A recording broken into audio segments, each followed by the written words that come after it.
so ta batu ne kan Naija mu tattauna ba ja in ja,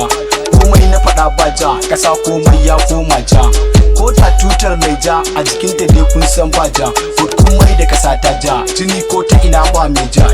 Na san inda ku ne abin da ya tabbasa zai kone, farar hula har dan kwali kun samu a cikin wani hali, ana ta faman kona muhalli, ku kun sa kaya mai kyalle, kuna ta susar lemon kwali, gidan ku CC kyamara an sa amma ku ba da tsaro kun kasa, ana ta faman harbe matasa, da ka fita neman gari zaka ji dugu-dugu an harbe ka, bugu-bugu an binne ka, shikenan ba labarin ka, gidan ku kawai sai dai su yi kuka saboda ba mai kawo kuka, kuma sannan babu kamar ka, kai ne mai share musu kuka, abin takaici mai kare ka shine mai yin fyaɗe wa yarka ko ya kwashe ma dukiyarka, hakan ya koce to kauyuka da dama sun san da haka. Na zo hijira an sa ni jira, ga iyalai na ta kara, gashi kauye ana ta famar rigima, an shiga ana ta sara, rana zafi inuwa kuna, gashi bagun da zana kwana, idon iyalai kowa kaina, haka muka zo muka jibe a rana. Shin ina zan sa kaina ne? Shin masu mana ƙaryar zasi shin wai suna ina ne? Taimako sai kana da wane, kai ka san nan kwai zalunci,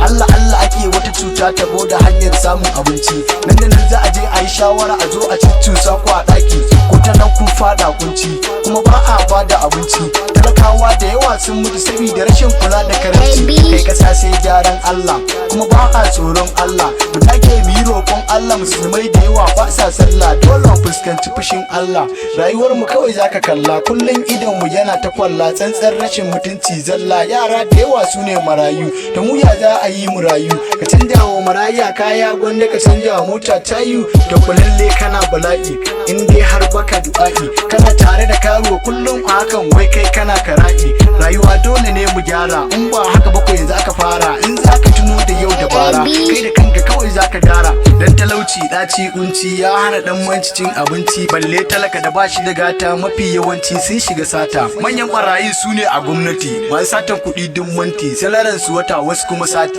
an ɗau miliyan a kuɗin kati, harkan yau dole yi a faranti, ginin ƙasa ba batun siminti, kana ta shan fama da bakin ti, cefane sai kayo a kanti, miyan kuka ma sai kayi santi, ka samu yau gobe ba garanti, me zai hana a ciro mu a bola, ba mu kuɗi biya mu da dola, layin kowa duk a sa sola, yan makaranta su samu skola, kowa a siya mai corolla, wallahi kowa da siya rola.